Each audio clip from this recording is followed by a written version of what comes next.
At its peak, Jekyll Island Club welcomed families said to represent 1/6 of the world's wealth. They owned the entire island, filled its shoreline with private mansions, and guarded membership more carefully than most banks guarded their vaults. Yet by 1942, the clubhouse had fallen silent.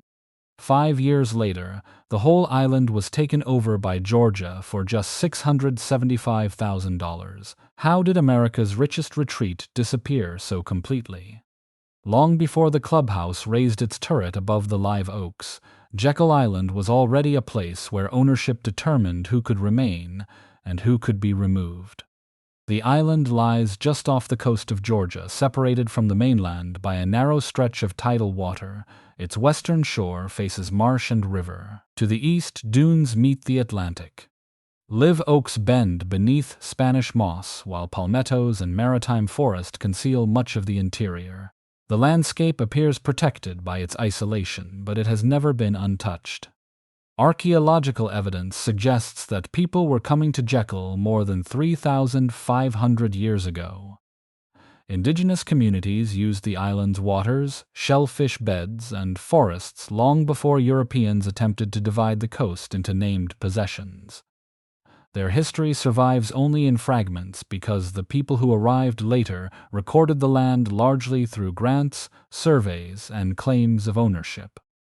In 1733, James Oglethorpe named the island for Sir Joseph Jekyll, an English lawyer and political supporter of the new Georgia colony. Sir Joseph never saw the place that carried his name. The naming itself was an act performed at a distance, attaching the identity of a wealthy English patron to land already known by others. 2 years later, Oglethorpe granted the island to Major William Horton, an officer responsible for supporting nearby Fort Frederica. Horton established a farm and built a house from tabby, a rough coastal material made with lime, water, sand, and crushed oyster shells. He and his indentured servants raised crops and livestock for the settlement and its soldiers. The remains of Horton House still stand on the northern end of the island, its open walls offering the oldest visible evidence that Jekyll had once been expected to work rather than entertain. The plantation was attacked during the conflict between Britain and Spain in 1742. Horton rebuilt, but after his death, the property passed through several owners. By the end of the 18th century, the island had entered a different economic order. Christophe Poulain Dubignon arrived in Georgia after the French Revolution disrupted the world of privilege from which he came. Beginning in the 1790s, he acquired land on Jekyll and eventually gained control of the entire island. The Dubignon family would remain connected to it for nearly a century. Under their ownership, Jekyll became a sea island cotton plantation. The crop was valuable because of its long, fine fibers, but its profitability depended upon the labor of enslaved men, women, and children. They cleared land, planted and harvested cotton, maintained buildings, handled livestock, prepared food, and performed the continuous work required to keep an isolated plantation functioning. During the War of 1812, British forces repeatedly raided the island. When they departed, 28 enslaved people left with them. Surviving records reveal little about their individual lives or what choices were available to them.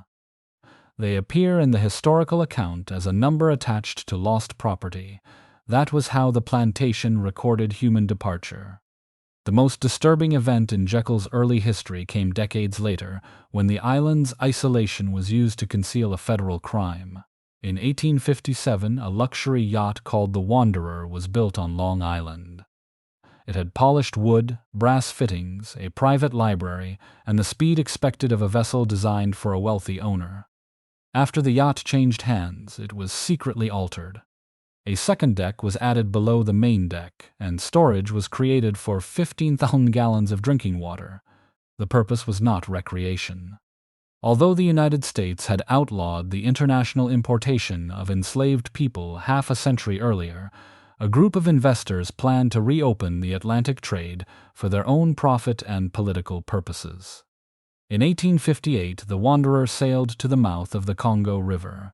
There, its operators purchased nearly 500 African captives and forced them below deck for the return voyage. 78 died during the crossing. On November 28th, the vessel reached the southern end of Jekyll Island with 409 survivors. The landing point had been selected because the island was private, lightly populated, and separated from the mainland.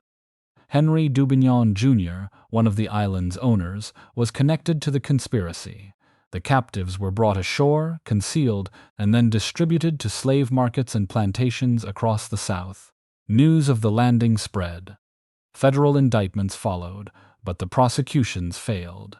The men behind the voyage possessed money, social standing, and allies in a region where many white citizens resented the federal prohibition they had violated. No principal organizer received a lasting punishment equal to the crime. The survivors remained enslaved until the Civil War. The Wanderer had begun as an object of private luxury and ended as an instrument of confinement. Its transformation anticipated something important about Jekyll itself. Beauty, wealth, and privacy could exist beside coercion because isolation prevented most people from seeing how the system worked. The Civil War ended the plantation economy that had sustained the Dubignon estate. Confederate forces withdrew from Jekyll in 1862, and emancipation removed the legal foundation upon which cotton production had depended. The family retained its claim to the land, but the island could no longer produce wealth in the old way. In the years that followed, buildings deteriorated and cultivated ground returned to brush. Jekyll remained beautiful, but beauty alone did not pay taxes, repair roofs, or maintain roads. Its owners needed to find another use for a property surrounded by water and expensive to operate. John Eugene Dubignon, a descendant of Christophe, began considering a different future. The characteristics that had made Jekyll useful to planters and smugglers could be marketed to another class of buyer. The island was difficult to reach. It was sheltered from crowds. Its beaches, hunting grounds, mild winters, and forests could be presented as a refuge from the industrial cities of the north. Dubignon's brother-in-law, Newton Finney, understood who might pay for such privacy.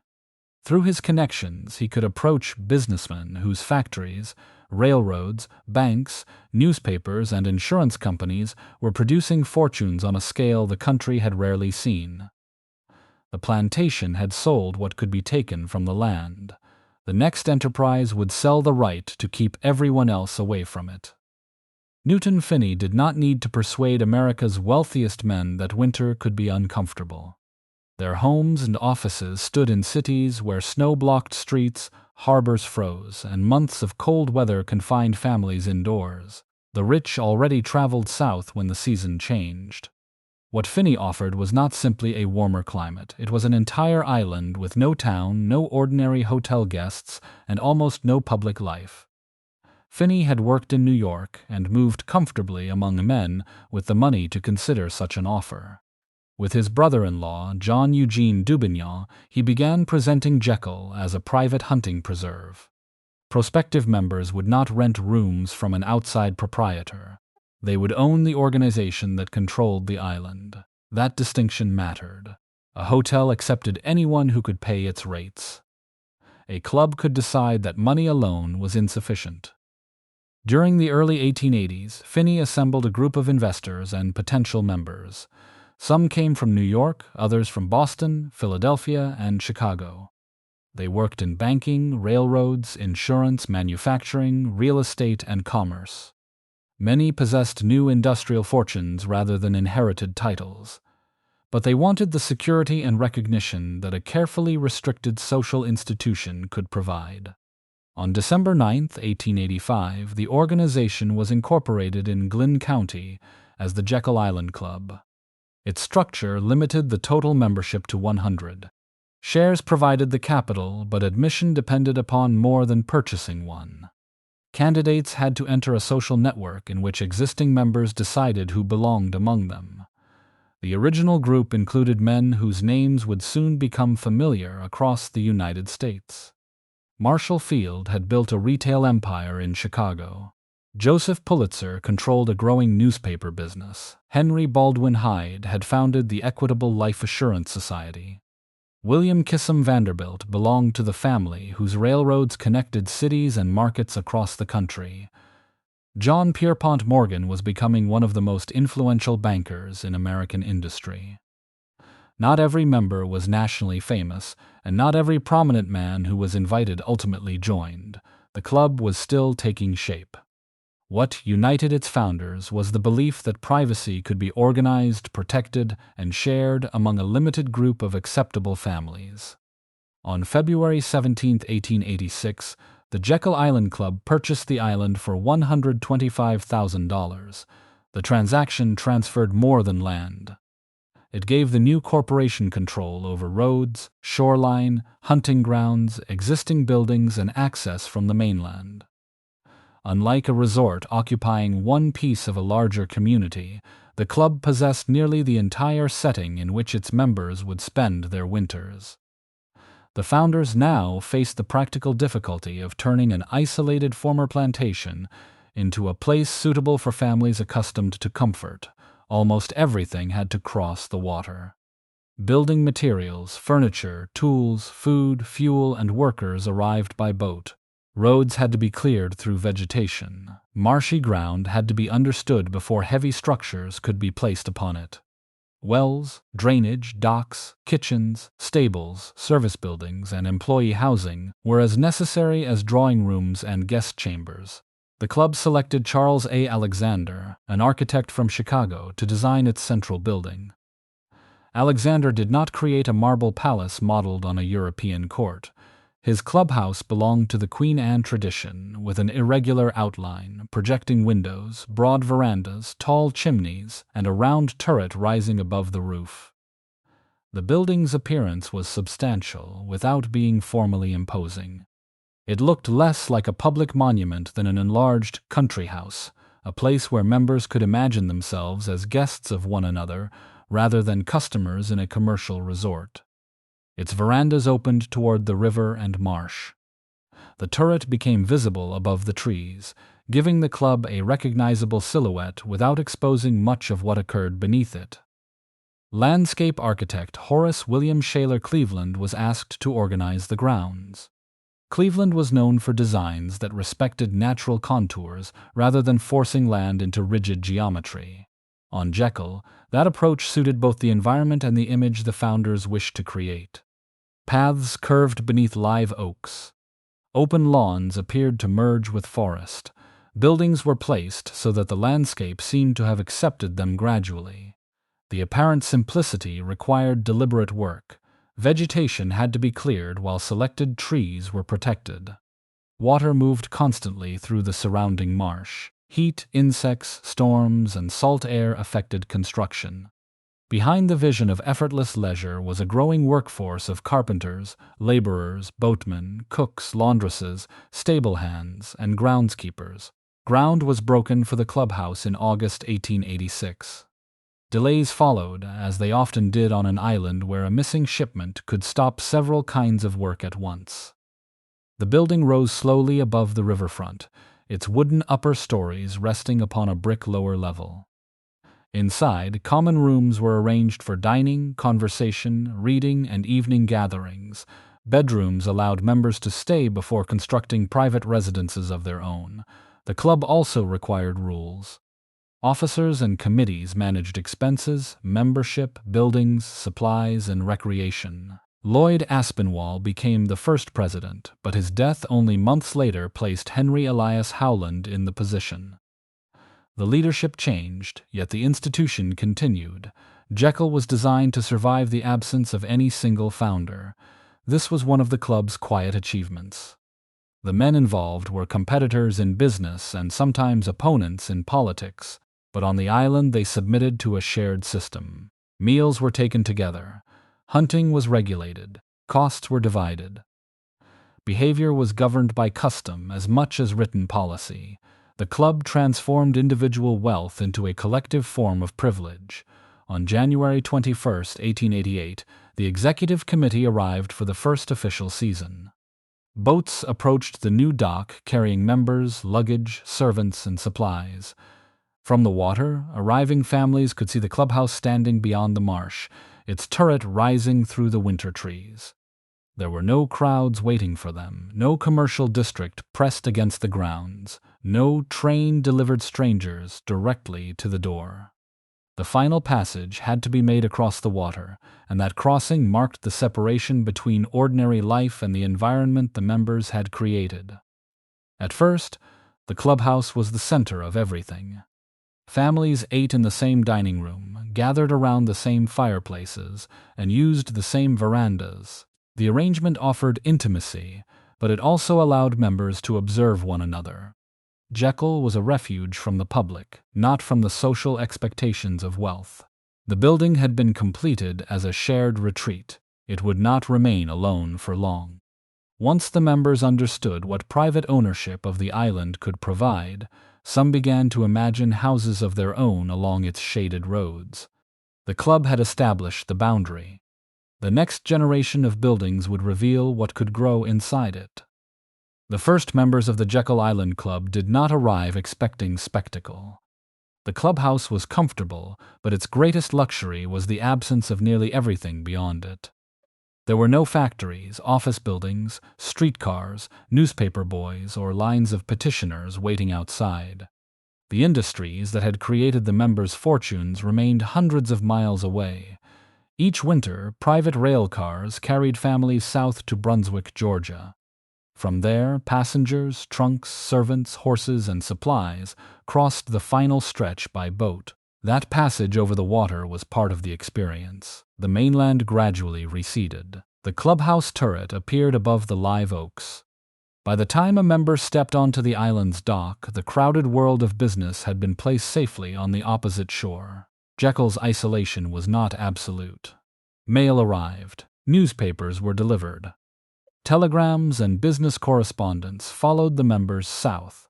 Yet access could be controlled in a way that was impossible in New York or Chicago. Every unexpected arrival was visible. Every visitor needed a reason to be there.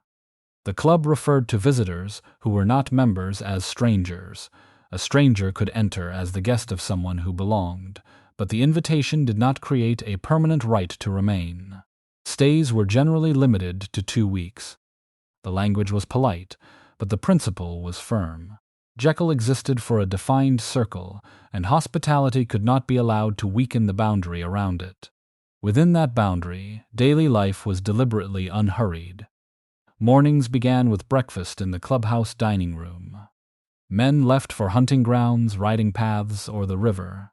Women gathered on verandas, traveled by carriage, visited neighboring families, or organized meals and social events. Children rode bicycles beneath the trees and learned the island's roads without encountering the traffic of a northern city. Hunting had been central to the club's original purpose. A gamekeeper managed the supply of deer, turkey, quail, and other birds. Members were expected to report what they killed, and game could appear later on the clubhouse menu. A taxidermy shop prepared selected specimens for display. Even recreation required an organization of animals, land, and labor. Other pursuits gradually became just as important. Tennis courts appeared, members played croquet and lawn bowling. Carriages moved along shaded roads. Bicycling became fashionable at a time when the machine still represented novelty and personal freedom. Golf eventually expanded across ground where the earlier generation had preferred to hunt. The island offered informality, but it was the informality of people whose needs had been anticipated. A member could spend an afternoon outdoors and return to find clothing cleaned, horses tended, rooms prepared, and dinner approaching the table. Leisure was not the absence of work. It was the transfer of work to someone else. For the first seasons, the clubhouse encouraged a shared social life. Members ate together and occupied rooms beneath the same roof. But as families returned year after year, some wanted more space and more control over their surroundings. They began constructing private houses near the central building. The club called these residences cottages. The word suggested modesty, but the buildings quickly outgrew it. Some contained numerous bedrooms, servants' rooms, formal halls, broad porches, and separate service areas.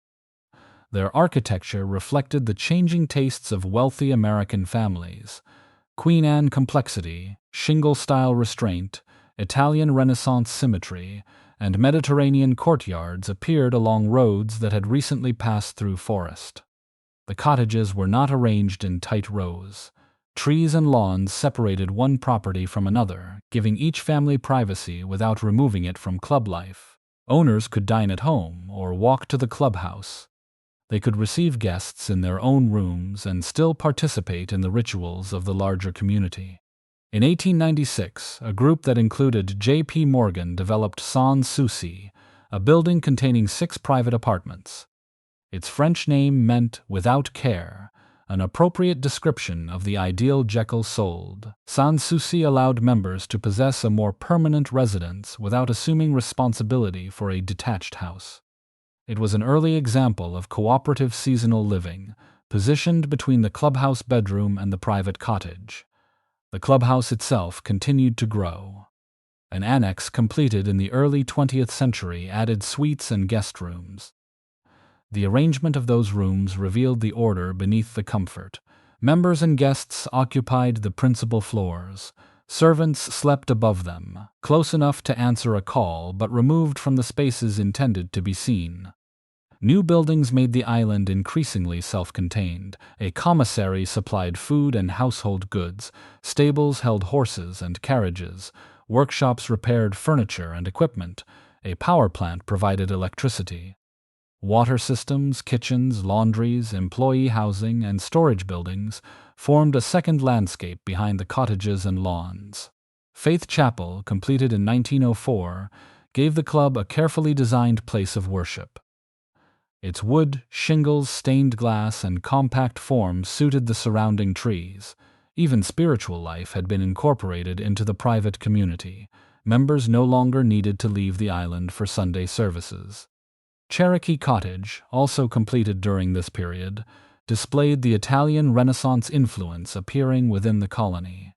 Later, Crane Cottage would carry that architectural ambition much further, with an enclosed courtyard, fountains, terraces, and a sunken garden. It was the largest of the private residences. Built on the scale of an estate while retaining the gentle name of a cottage, no single style governed Jekyll. The buildings were united by something more important than appearance. Each one depended upon the controlled landscape around it. A mansion in a city stood beside public streets and neighboring property. A cottage on Jekyll stood inside an island owned by the same institution that approved its construction. The natural setting was also becoming less natural than it appeared. Lawns replaced undergrowth, roads cut through forest, game populations were managed for sport. Marsh views were opened, gardens planted, and shorelines made accessible. The members did not destroy the island's beauty. They selected which parts of that beauty would be visible and arranged them around their own comfort. By the opening years of the 20th century, Jekyll had become more than a winter hunting club. It was a private village with its own residences, chapel, utilities, recreational grounds, workforce, and system of government. Its members could remain for an entire season without encountering anyone who had not been invited, employed, or approved. The gate was rarely seen because the water performed most of its work. There was no need for a high wall when the club owned the destination, controlled the dock, and knew the name of every person arriving by boat. From the clubhouse veranda, the system appeared almost effortless. Meals arrived, lamps burned, lawns remained trimmed, and carriages waited beneath the trees. The island seemed to maintain itself. But behind the main staircases, beneath the laundry lines, along the service roads, and inside the kitchens was another Jekyll Island. Its residents did not come to escape work. They came because the paradise behind the gate could not exist without them. Charlie Hill knew Jekyll Island before many of its cottages had names. According to accounts preserved on the island, he had been present when an early delegation came to inspect the property as a possible site for the club. The exact details of that journey survive through recollection rather than a complete written record. What is certain is that in 1891, the Maurice family hired Hill as coachman and caretaker for Hollybourne Cottage. He would remain connected to their household and the island for 51 years. As a coachman, Hill occupied a position based upon trust. He handled horses and carriages, met arrivals, transported family members, and maintained equipment that was both valuable and potentially dangerous. As caretaker, his responsibilities continued when the Morrises returned north. For most of the year, their large cottage stood under his supervision. Hollybourne was unlike many of the island's other houses. Its owner, Charles Stewart Maurice, was an engineer, and the building incorporated an unusual construction system intended to resist the damp coastal environment. Its exterior walls used tabby material, recalling older structures on the Georgia coast. Maintaining such a house required more than opening doors and sweeping rooms. Salt air, insects, storms, moisture, and vegetation continued working against the building whether its owners were present or not. Hill's wife, Angie, also worked for the Maurice family as a laundress. Clothing, linens, tablecloths, towels, and bedding passed through the hands of women whose labor was essential precisely because it was meant to leave no evidence behind. A properly washed sheet carried no signature. A pressed garment did not identify the person who had prepared it. The Hills lived near Hollybourne in a house provided by the Maurice family. Their proximity made them available, but it also placed their family life within the working geography of the cottage. Home and employment stood only a short distance apart. Their daughter Anna grew up on Jekyll. When she became old enough to continue her education, she left the island for school in Brunswick and later attended college in Atlanta. She eventually returned during the 1930s to teach African American children whose parents worked for the club. Anna earned approximately $50 a month as a teacher. To supplement that salary, she also worked in the club laundry. Education had allowed her to return in a different position from her mother, but it had not released her from the economic structure that governed the island. The Hill family was part of a much larger community. By the 1930s, more than 77% of club employees were African American. They worked as cooks, maids, chauffeurs, valets, carpenters, ferrymen, mechanics, nurses, gardeners, stable hands, caddies, and general laborers. Some were employed directly by the club. Others served individual families inside the cottages. A smaller group of personal servants traveled south with their employers. Many were of European descent and came from northern cities. They could include footmen, nurses, hairdressers, valets, and assistants responsible for highly specialized tasks. One family was said to have brought an employee whose duty was described as packing jewels. Local workers usually came from Brunswick and the surrounding area. Many lived on Jekyll throughout the year. Employment often passed through family connections. Charlie Hill helped relatives obtain positions. His brother worked on the grounds, his nephew became a caddy, and an in-law drove wagons. Just as club membership depended upon introductions and approval, access to a desirable job on the island could depend upon knowing someone already inside. The comparison ended there. Members possessed shares and institutional power. Employees possessed work that could be withdrawn. During the club's busiest years, the service district around Pier Road contained nearly 120 structures. There were houses, sheds, workshops, a dining hall, a taxidermy shop, an upholsterer, storage buildings, and the commissary where workers could purchase supplies and prepared food. A bell summoned employees to their midday and evening meals.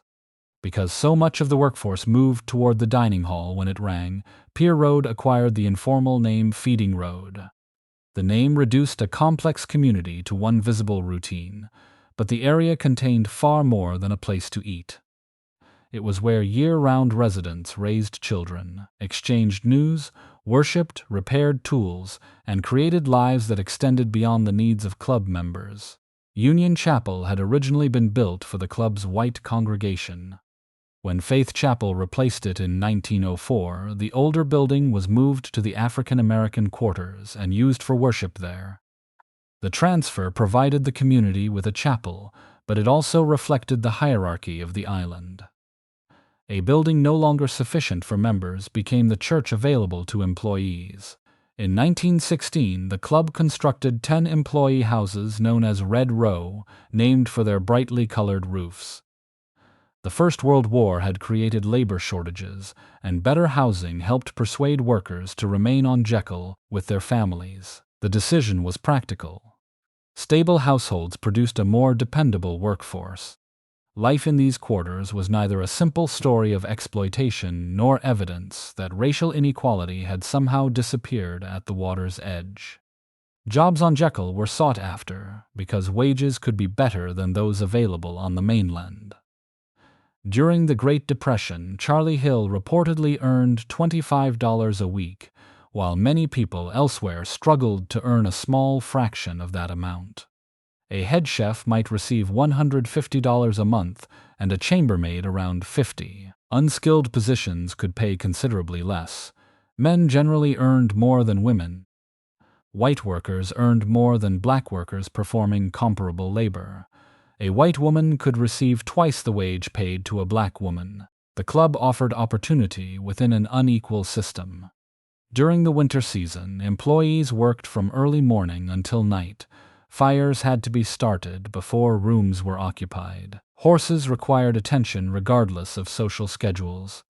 Meals involved preparation, service, cleaning, and planning for the next day. Guests arriving with little notice created immediate demands. A family's decision to hold a dinner or outing extended the working day for people who had no part in making it. Then, after 3 or 4 months, most members left. For the remainder of the year, the social balance of the island changed.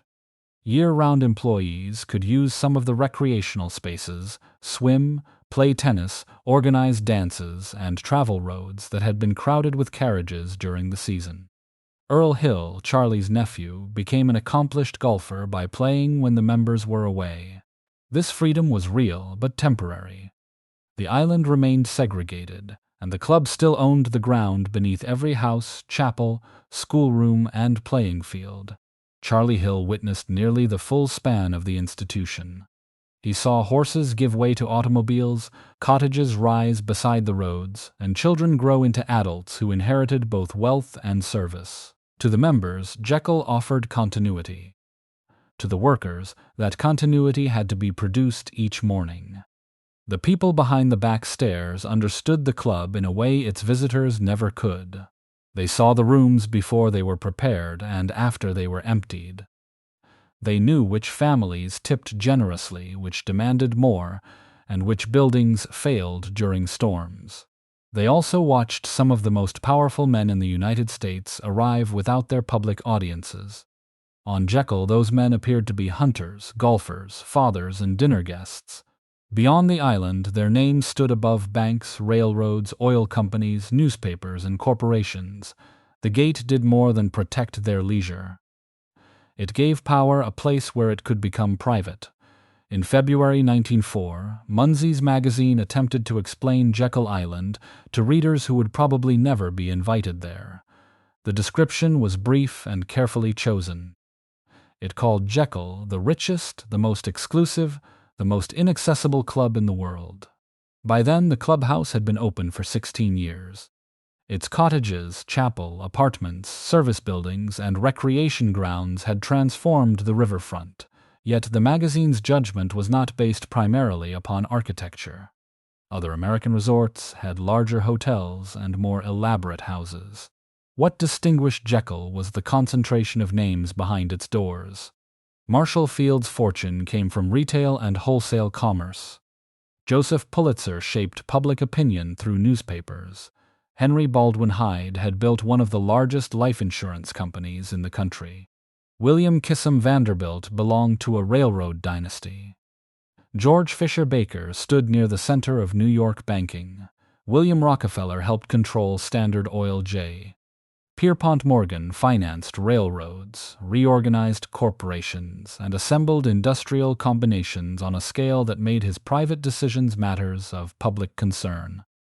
These men did not all arrive at the same time, agree on every issue, or conduct their businesses as a single group. The Jekyll Island Club was not a hidden government. It had no authority to pass laws, collect taxes, or command public institutions. Its significance was quieter. The club brought together people who controlled different parts of the same national economy. Railroads carried the products sold in department stores. Banks financed the railroads. Insurance companies invested the premiums collected from households and businesses. Newspapers influenced the political environment in which corporations operated.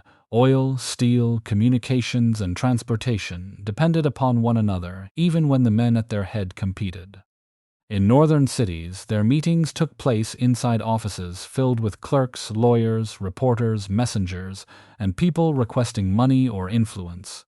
On Jekyll, they encountered one another at breakfast, on hunting grounds, beside golf courses, or during evening meals. No public schedule announced these encounters. No official minutes were required, because most of the conversations were social. That did not make them meaningless. Trust between powerful men was itself a form of economic infrastructure. A relationship established during a winter season might become useful months later during a merger, a credit shortage, a railroad reorganization, or a political dispute. Membership, therefore, offered something that could not be measured by the quality of a bedroom. It gave a family repeated access to people whose decisions moved capital across the country. This helps explain why the limit of 100 members carried so much weight. The rule did more than prevent crowding. Scarcity made admission valuable. A man could afford the fees and still remain outside. Wealth opened the possibility of membership, but existing members protected the character of the group. The entire island reinforced that social judgment.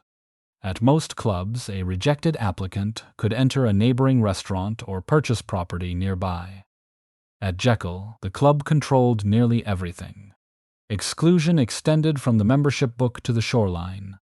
In later years, promotional histories would claim that Jekyll's families represented 1/6 of the world's wealth.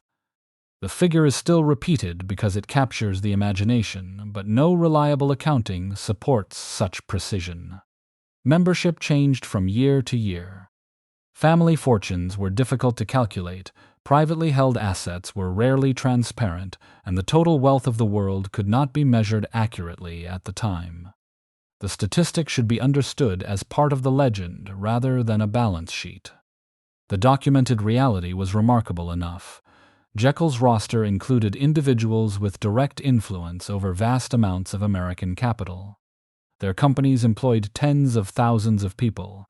Their investments shaped cities, transportation networks, prices, credit, and access to information. Some of their enterprises brought modern goods and services to millions.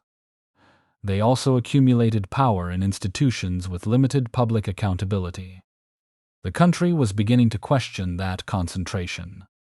During the late 19th century, corporations grew faster than many of the laws intended to govern them. Railroads crossed state lines while regulation remained divided. Industrial combinations absorbed competitors. Banks became increasingly connected, yet the United States had no permanent central bank capable of supplying liquidity across the system during a national emergency. Prosperity made the arrangement appear durable. Financial panics revealed how fragile it could be. In 1895, a decline in the Federal Gold Reserve placed the United States Treasury under severe pressure. President Grover Cleveland's administration entered an agreement with a private syndicate led by J.P. Morgan and August Belmont. The transaction replenished the reserve and protected the government's commitment to redeem currency in gold, but it also produced deep public resentment. A private banker had appeared capable of assisting the national government when its own financial machinery could not respond quickly enough. 12 years later, the weakness became more dangerous. The Panic of 1907 began with failed financial speculation and spread through banks and trust companies. Depositors demanded their money. Credit tightened. Institutions that appeared stable discovered that confidence could disappear faster than assets could be converted into cash. Once again, the country turned toward Morgan. In New York, he assembled bankers, examined institutional accounts, directed private pools of money, and helped determine which firms would receive support. Meetings continued late into the night inside his library. At one point, banking executives found the doors locked while they worked toward an agreement to provide funds. The episode later acquired heroic language, but its larger meaning was uncomfortable. The stability of the American financial system depended in part upon the judgment, health, and personal authority of an aging private citizen. Morgan could organize a rescue because other bankers trusted him and because he possessed relationships built over decades. But the country had no assurance that a future crisis would produce another man with the same influence or willingness to act. Several Jekyll members belonged to the financial world that participated in or was affected by the panic. They understood the problem from inside their institutions. They also knew that any proposed solution would be received with suspicion if it appeared to place still more power in the hands of Wall Street. Congress responded in 1908 with the Aldrich-Vreeland Act. The law provided a mechanism for emergency currency and created the National Monetary Commission to study banking systems in the United States and Europe. Senator Nelson Aldrich of Rhode Island became its chairman. Aldrich was one of the most powerful legislators in Washington. He was also closely connected to the financial elite through politics, family, and long association. He believed the nation needed a system capable of making currency more responsive and bank reserves more useful during a crisis. But central banking carried a difficult history in the United States. Farmers, small banks, progressive reformers, and politicians from the South and West feared that a central institution would become an instrument of Eastern financiers. A plan written openly by leading bankers might fail before its details were considered. The reformers therefore needed expertise without public attention. They needed a place where a small group could work for days without reporters, interruptions, or uninvited observers. The richest and most inaccessible club in the world had been built to provide exactly that kind of privacy. In November 1910, a private railway car began carrying 6 men south under the cover of a hunting trip. The 6 men did not meet at an office in Washington. They did not announce a conference, publish an agenda, or allow their names to appear together on a passenger list. On the evening of November 20, 1910, they approached a private railway car in New Jersey one at a time. Each had been instructed to avoid public recognition. If questioned, they were traveling south for a duck hunting trip. The leader was Senator Nelson Aldrich, chairman of the National Monetary Commission.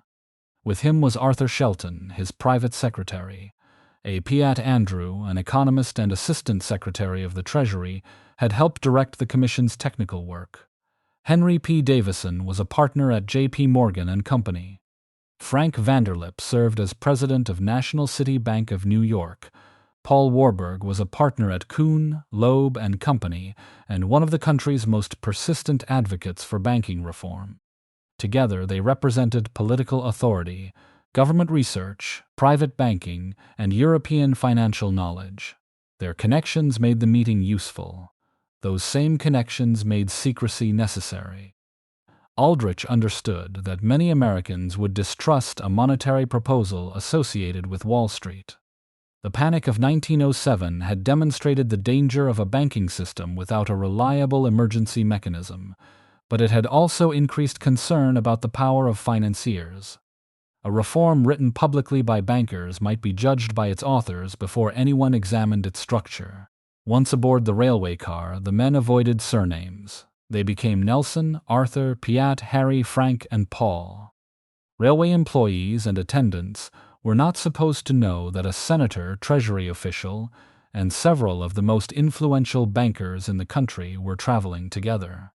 The habit continued, and the participants later referred to themselves as the First Name Club. Some later accounts added Benjamin Strong of Bankers Trust to the passenger list. Strong worked closely with several participants and would become the first governor of the Federal Reserve Bank of New York. Frank Vanderlip remembered him as part of the group. Other surviving accounts do not place strong on Jekyll, however, and most historians have concluded that he probably did not attend. His ideas were close to the discussion, even if he was not in the room. The train carried the party south toward Brunswick. From there, they crossed the water to Jekyll Island, where arrangements had been made for them to use the club's facilities. The regular winter season had not fully begun, allowing the men to occupy the building with few interruptions. The clubhouse was an ideal working space because it was comfortable without being public. Meals could be provided. Bedrooms were available. The island prevented casual visitors from approaching. A reporter could not enter the lobby from the street because there was no street connecting Jekyll to the mainland. For more than a week, the men worked from early morning until late at night. They agreed that the existing banking system was too rigid. The supply of currency could not expand easily when farmers, merchants, and banks needed more cash. Financial reserves were divided among thousands of institutions.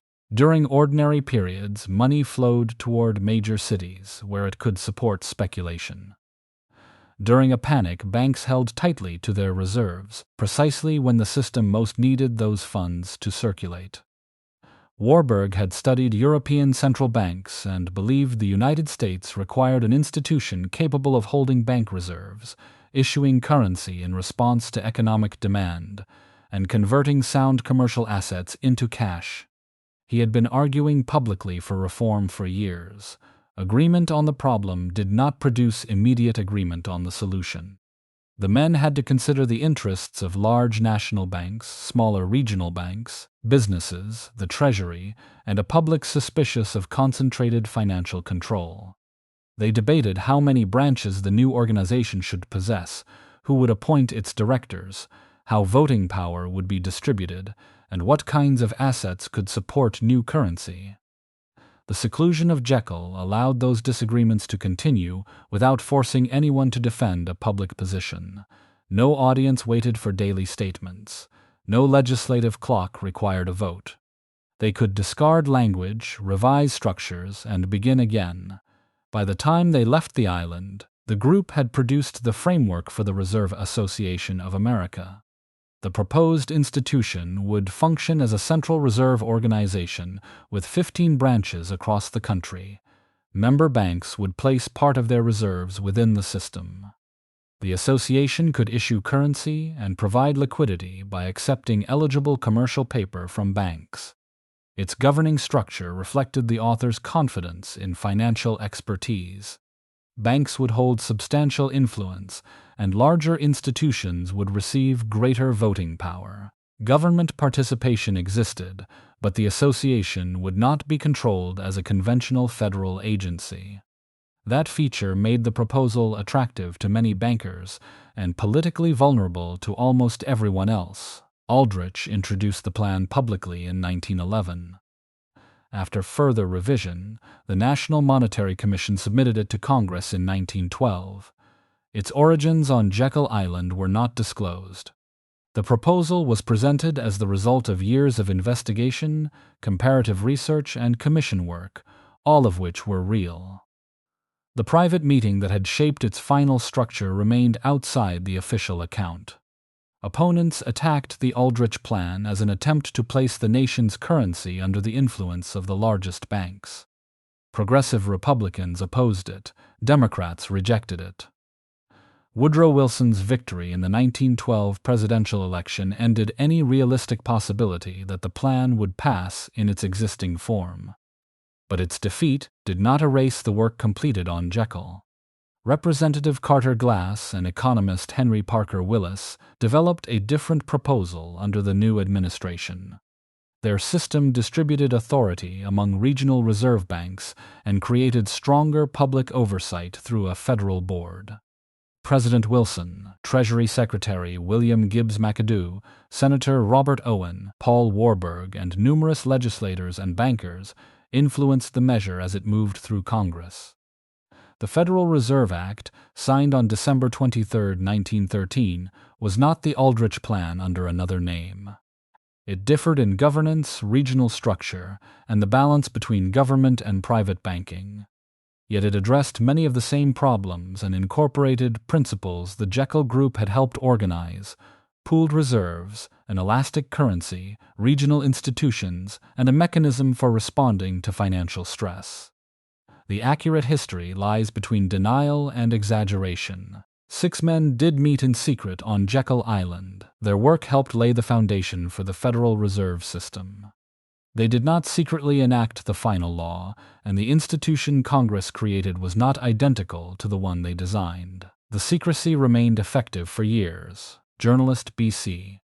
Forbes described the meeting in 1916, but participants did not fully acknowledge their involvement until much later. By then, disputes over who deserved credit for the Federal Reserve had encouraged several men to reveal what had occurred. Their admissions gave Jekyll a second identity. It was no longer remembered only as a winter refuge. It became a symbol of the point where private wealth and public policy met beyond public view. The club had protected the meeting exactly as intended, but in doing so, it created a story that would survive long after its members stopped coming. For several years after the secret meeting, Jekyll Island continued to appear secure in its purpose. Members still arrived each winter. Cottages opened, horses and automobiles moved along the roads, and the clubhouse dining room resumed its seasonal routine. The island was private, but it was no longer disconnected from the technologies changing the country. On January 25, 1915, Theodore Newton Vail, president of American Telephone and Telegraph, sat at Jekyll Island and participated in the ceremonial opening of the first transcontinental telephone line. Alexander Graham Bell spoke from New York. Thomas Watson listened in San Francisco. President Woodrow Wilson joined from Washington, while others participated from Boston. The exchange joined voices separated by thousands of miles. Vail's presence on Jekyll was appropriate. He had helped build a communication system intended to connect the nation, yet he marked its achievement from an island designed to restrict physical access. Telephones made it easier for club members to remain involved in business while appearing to withdraw from it. Private rail cars, automobiles, telegraph messages, and long-distance calls reduced the meaning of distance. The island could still feel removed without requiring its residents to surrender control of affairs elsewhere. Its social life also changed. The original members had founded Jekyll as a hunting club. By the 1920s, golf had become one of its dominant activities. Courses required open ground, constant maintenance, specialized staff, and a different relationship with the landscape. Hunting moved through forest and marsh. Golf remade the land into measured distances, shaped greens, bunkers, and carefully maintained fairways. The island became a testing ground for new equipment. Lighter golf balls and steel-shafted clubs were examined there during a period when the sport's governing organizations were debating standards. Walter J. Travis, a respected course designer and former champion, planned the Great Dunes course along the Atlantic side of the island. He died before seeing it completed. The course opened in 1928. By then, Jekyll possessed the appearance of permanence. The largest cottages had been finished. Crane Cottage enclosed a formal courtyard behind its Mediterranean walls. The clubhouse, annex, chapel, apartment building, power plant, infirmary, employee quarters, and recreational facilities formed a complete private settlement. But the institution was aging inside its finished landscape. Many founders had died. Their children inherited shares and houses, but not always the habits that had made the club central to family life. A younger generation had more choices. Florida resorts were expanding. Automobiles made travel less dependent upon fixed railway routes and seasonal social calendars. The experience of winter leisure was becoming more mobile and less formal. Jekyll's greatest strength became a difficulty. Because the club controlled an entire island, it had to maintain an entire island. Roads, docks, utilities, staff housing, kitchens, roofs, machinery, landscaping, and shoreline structures required money whether all the bedrooms were occupied or not. A private cottage also created obligations after its owner lost interest. Salt air continued damaging wood and metal. Humidity entered closed rooms, vines and roots advanced toward unused buildings. A family could stop visiting, but the house could not stop deteriorating. When the stock market collapsed in 1929, the club did not immediately disappear. Its members were among the people most capable of surviving financial loss. Some fortunes remained immense. Yet the Great Depression changed the atmosphere surrounding conspicuous private leisure and reduced the number of families willing to carry Jekyll's expenses. Membership declined. The club created less expensive forms of association in an effort to attract people without surrendering its identity. Seasons continued through the 1930s, but fewer rooms were filled. The institution still functioned, though it no longer possessed the waiting list or social certainty that had defined its earlier years. For employees, the contraction carried immediate consequences.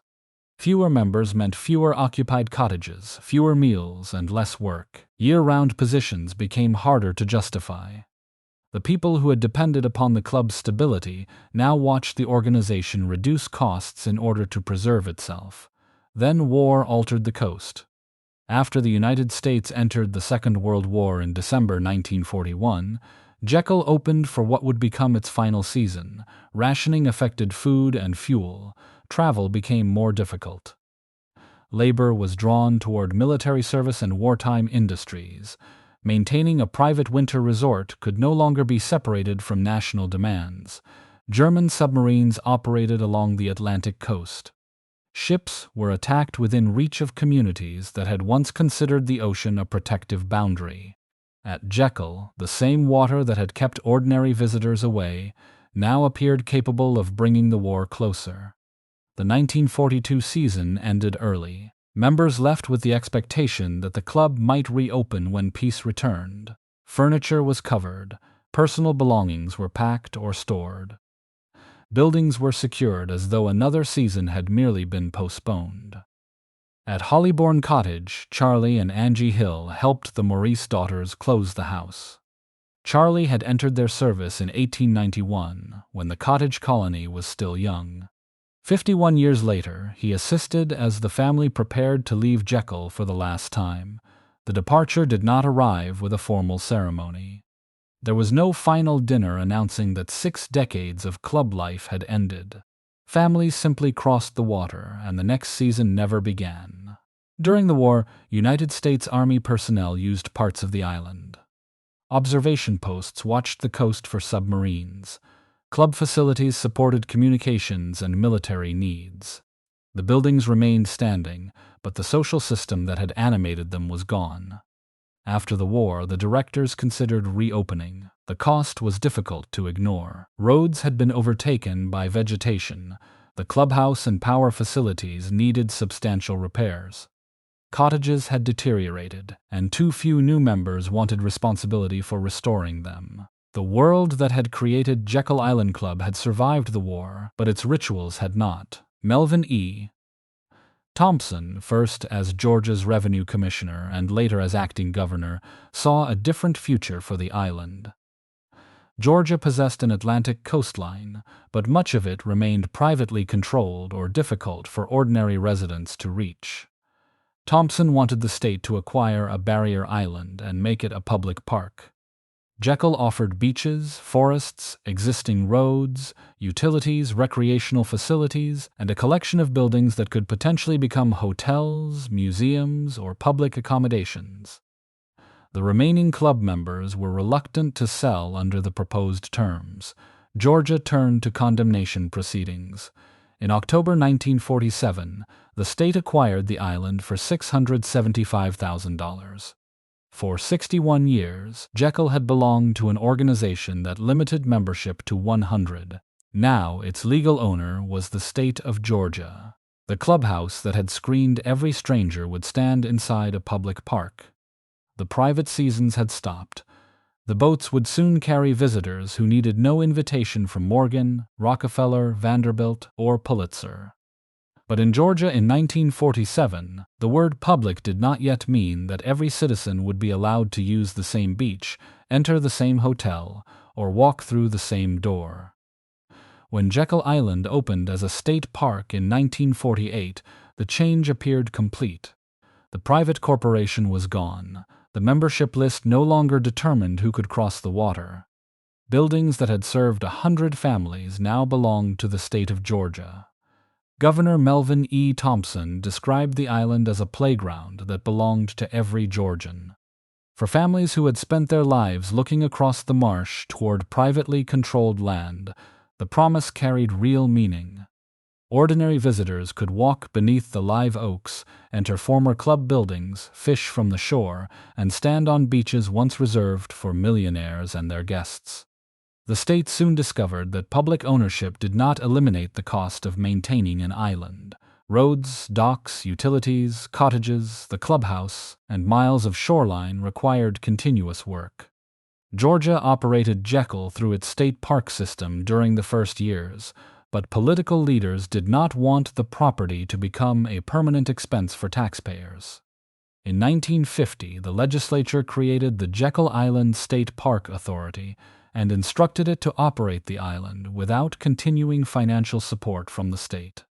The authority was expected to serve two purposes that did not always fit comfortably together. It had to preserve Jekyll as public land, and it had to run enough commercial activity to pay for that preservation. Hotels, restaurants, leases, recreation, and residential development became tools for keeping the park solvent. Access remained one of the greatest practical limitations. Visitors still depended heavily upon boats until a drawbridge and causeway opened in 1954. Once automobiles could reach the island directly, Jekyll entered a new period. Roads were paved. Motels, attractions, shops, and recreational facilities began appearing beyond the former club district. The island was becoming easier to reach, but not for everyone in the same way. Georgia's public facilities operated under Jim Crow segregation. White visitors were offered access to most of Jekyll's beaches, hotels, restaurants, golf courses, and attractions. African American citizens, whose taxes also supported the state and whose labor had helped maintain the island for generations, were denied the same use. Black residents of Brunswick and civil rights organizations pressed the state to provide access. A portion of the island's southern end was eventually designated for African Americans. It became known as St. Andrew's Beach. The setting was beautiful, facing water near the point where survivors of the Wanderer had been brought ashore in 1858. But its existence revealed the limits of the state's promise. Jekyll belonged to every Georgian only after Georgia had divided its citizens and assigned them separate portions. In 1955, a beach pavilion was built at St. Andrews. It provided changing areas, refreshments, and a gathering place for families who had few legal opportunities to reach the ocean elsewhere in the state. Through much of the 1950s, St. Andrews was the only public beach in Georgia available to African Americans.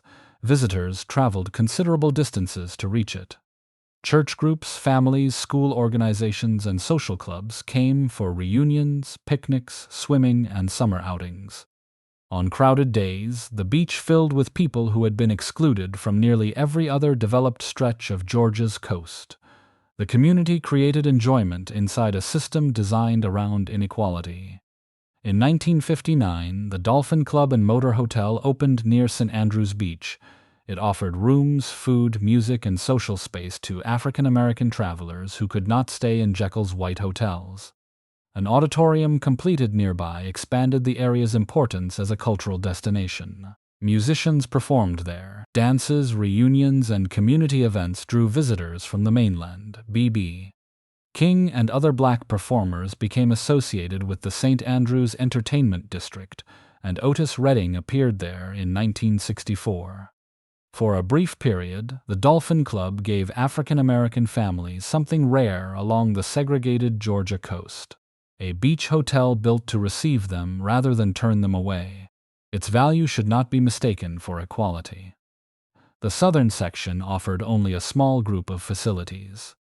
White visitors controlled access to the northern portion of the island, where they could use multiple hotels and restaurants, the museum, the aquarama, fishing areas, and all of Jekyll's golf courses.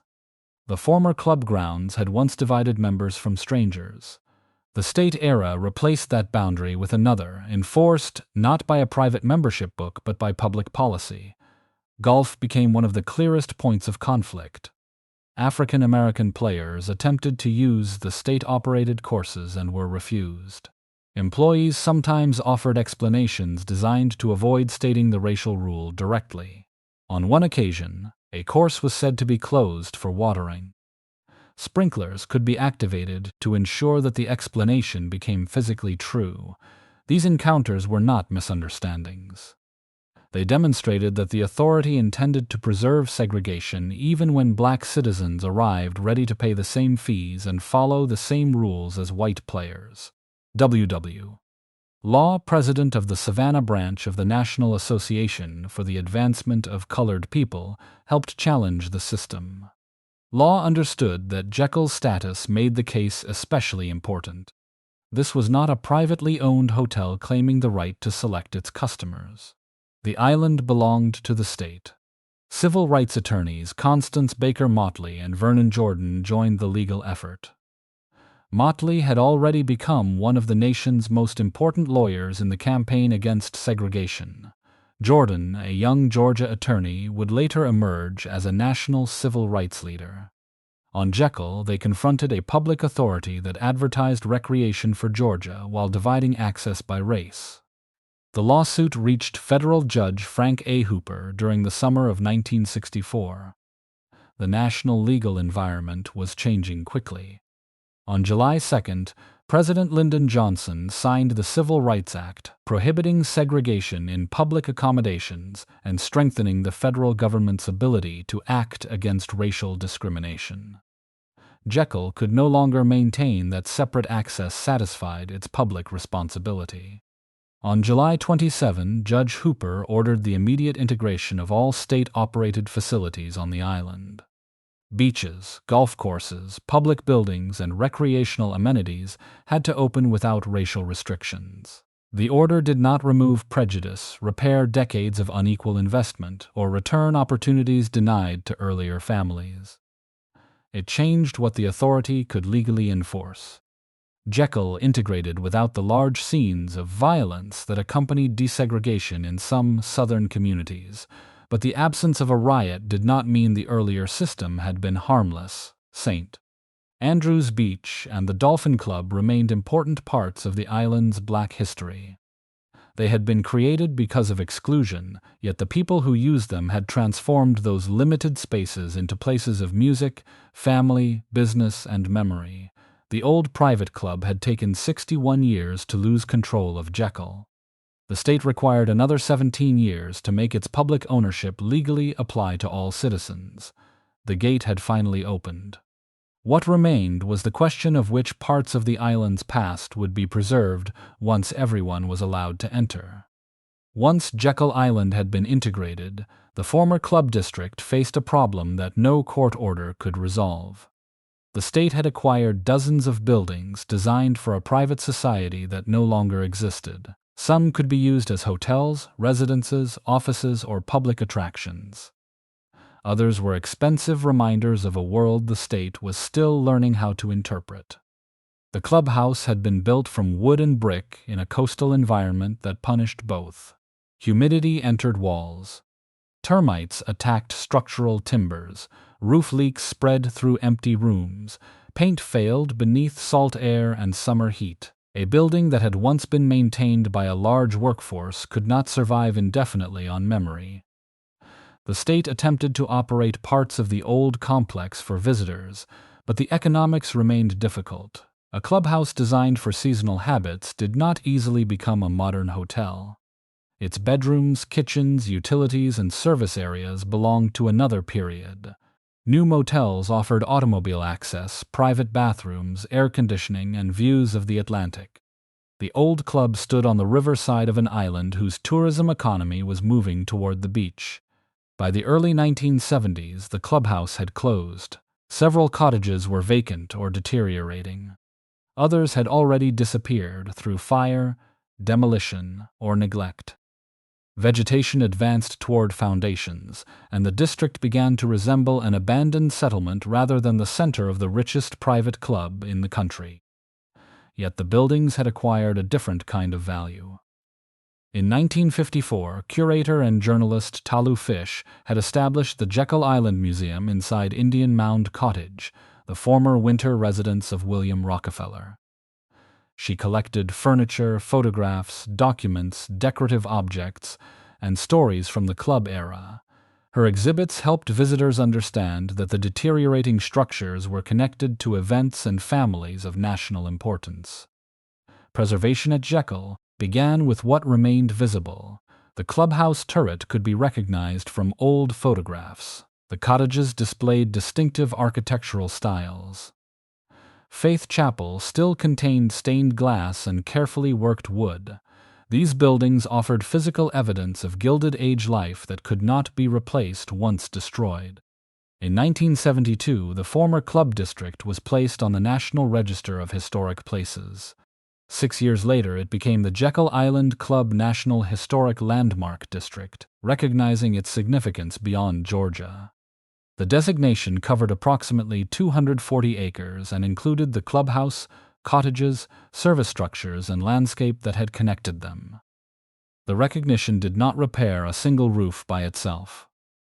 It established that repair was worth attempting.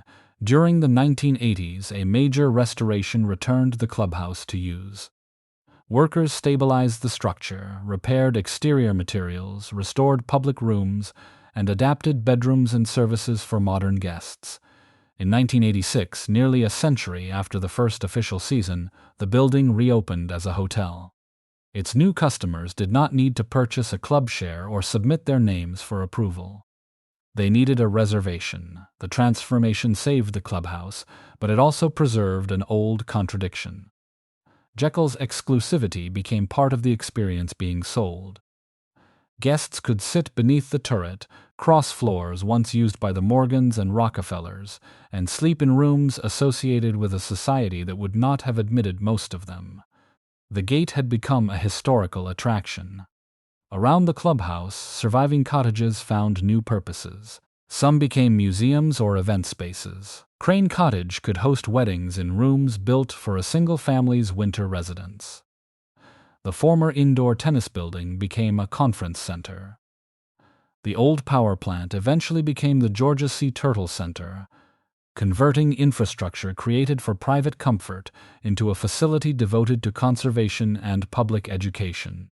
These adaptations allowed the buildings to remain useful without pretending that their original society could be reconstructed. Jekyll did not need another private colony. It needed a way to preserve the physical record while admitting that the meaning of the property had changed. The more difficult task concerned the people whose lives had left fewer structures behind. The cottages had been designed to endure and attract attention. Employee houses, workshops, laundries, classrooms, and dining facilities were more vulnerable. Much of the community around Pier Road vanished. Red Row no longer survived as the place where black families had lived. The back staircases remained inside some buildings, but the daily labor performed around them could not be recovered from architecture alone. That history depended upon payroll records, photographs, oral accounts, family memories, and names preserved in archives. Charlie Hill could not be understood by looking only at Hollybourne Cottage. Angie Hill's work was not displayed in the polished clothing she returned to the Maurice family. Anna Hill's classroom survived more clearly in records of her wages and education than in the buildings associated with the club's famous members. Modern interpretation on Jekyll has gradually brought those lives forward. Museum programs now discuss the employees who built, cleaned, repaired, cooked, drove, taught, and maintained the island. The story of the wanderer is marked at St. Andrew's Beach. The Dolphin Club and the struggle to integrate the state park have entered the island's public history. This broader memory does not require the beauty of the clubhouse to be denied. Its architecture remains graceful. The live oaks still frame the river. The cottages still demonstrate extraordinary craftsmanship. The families who came to Jekyll experienced friendship, childhood, grief, illness, and the passage of time like families anywhere else. But beauty becomes history only when the system that produced it is also visible. Jekyll Island Club began as a promise that wealth could create distance from the pressures of modern life. It offered nature without uncertainty, community without crowds, and leisure without visible labor.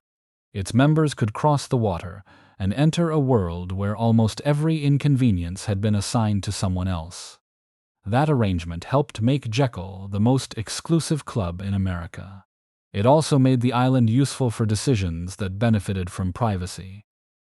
In 1910, 6 men used that seclusion to develop a banking proposal whose influence reached far beyond the clubhouse. Their meeting became the most famous secret in Jekyll's history, though it was never the only history hidden there. Behind the financial legend stood generations of workers. Before them stood enslaved people whose labor sustained the plantation. After the club came black citizens required to fight for equal access to land their state already claimed belonged to them. The clubhouse survived all of those transformations. It watched the plantation become a private retreat, the retreat become an abandoned complex, and the complex become a public landmark and hotel. Each era changed the people allowed through its doors. Each also selected which earlier stories were easiest to tell. Today, anyone may approach the clubhouse without being called a stranger. The water no longer functions as an absolute boundary, and the old membership book holds no authority. What remains is a quieter gate, the choice between remembering Jekyll as a collection of beautiful cottages and remembering the complete system that made those cottages possible. The first version preserves a resort. The second preserves history.